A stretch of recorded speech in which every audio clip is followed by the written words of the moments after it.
Ain't no elevator to the top. You got to take the stairs. The elevator don't go to the top, man. Not in the world of success. You have control of this. This belongs to you. This is yours. You're the captain. You're the master. You're the foreman. You're the general. You're the head. Don't give control of this to nobody.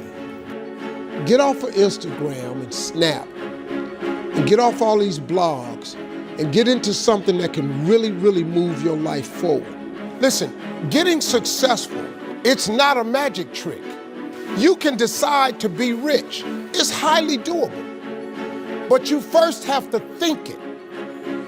The difference between successful people and non-successful people is here. I'm no better than none of y'all. If you want to be successful, you have to change this.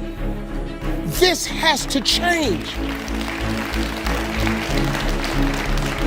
Listen to me. It's not what makes it hard is your lack of belief that it can happen for you. The fact of it is, though, it's very doable. See, but you got to change, though.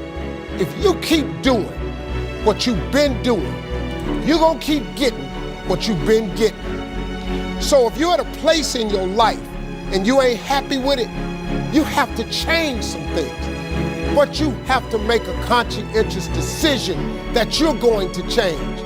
And it's not dependent on anybody else. It don't matter what your mama think. It don't matter what your coworkers think. It don't matter what your siblings think. It don't matter what your children think. It don't matter. They have nothing to do with it. This decision is yours and yours alone. Let me tell you something. You get to decide if I'm gonna be rich, poor, mediocre, plentiful, happy, sad. You have a decision to make. It's really not important what the majority of people that are blogging are saying. As a matter of fact, bloggers are not relevant people, they're not shakers and movers, and they're not decision makers, and they're not power brokers. So when you spend so much time in the blog world, the Instagram world, the chat world, all of this, you're wasting valuable time. If I was young and I had what you have, and you're the brightest group of young people that have come along in a long time, man. Millennials are absolutely brilliant because you all have technology. I had no technology growing up, nothing. You couldn't download a book. You had to go to the library, go to the card catalog, pull it open, find the book, find the number, go get on the elevator, go to the row, find the number book, get the book, and hope somebody ain't told a page out that you want to read. That's what it used to be. When my mom and them finally got the money together to help us educate ourselves, they bought an encyclopedia set, Britannica, Funkin' Wagner, and everything you wanted to know was in that encyclopedia, and that's all you could know.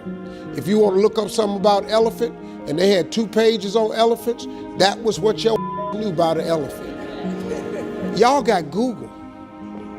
You can Google anything. You all have stuff at your fingertips that can make you great. But if you could combine your technology with your parents and your grandparents' work ethic, your could be rich. You could be rich, man. But you cannot erase the work ethic part. There is no getting around. Ain't no elevator to the top. You got to take the stairs. The elevator don't go to the top, man. Not in the world of success. You got to take the stairs. Y'all got to start getting gritty, man. I hate it when I see young people wasting their time, wasting all this technology got, just bull. Just sitting around in this world that's been created for you that everything is instant. I was arguing with my son the other day. We're having a debate. I thought, man, I'm finally sitting with one of my sons having a healthy debate. I told him that from Cleveland to Nashville was about 500 40 miles, something like that. He Googles it while we're talking. He said, no, Dad, you're wrong. It's 526 miles. You. I said 540. It's amazing, man, how you rely on technology and it's a help to you. But young people, you gotta get gritty, man. You gotta develop some dog in you. You gotta understand that success, you can't Google success. Go Google it. You can't Google it, man. I got something else for you. Because I've lived so long and I've been exposed to so many things. I've seen stuff hopefully you'll never see. And I've seen some things I hope one day you do see. But go Google exposure. It ain't gonna take you nowhere. I've been around the world, man, because I've traveled it. But I traveled it because I've made myself uncomfortable. I have a life of convenience now. But in order to get the life of convenience, you gotta have a very uncomfortable life. You got to get comfortable being uncomfortable. Stop trying to do everything the short way. Stop trying to figure out the easy way, because the ain't gonna happen. I got news for you, man. It's not happening, young people. You got to get messed up sometime. You got to get dirty. You got to get your feelings hurt. You got to get disappointed. You got to get told no. You're going to ask somebody for some money. He going to tell you no. But at least then, when I see somebody trying and I tell them no, I try to at least give them something else. See, I'm not going to hand you a fish sandwich. I'll teach you how to fish. But I'm not giving you a fish sandwich. You can forget that.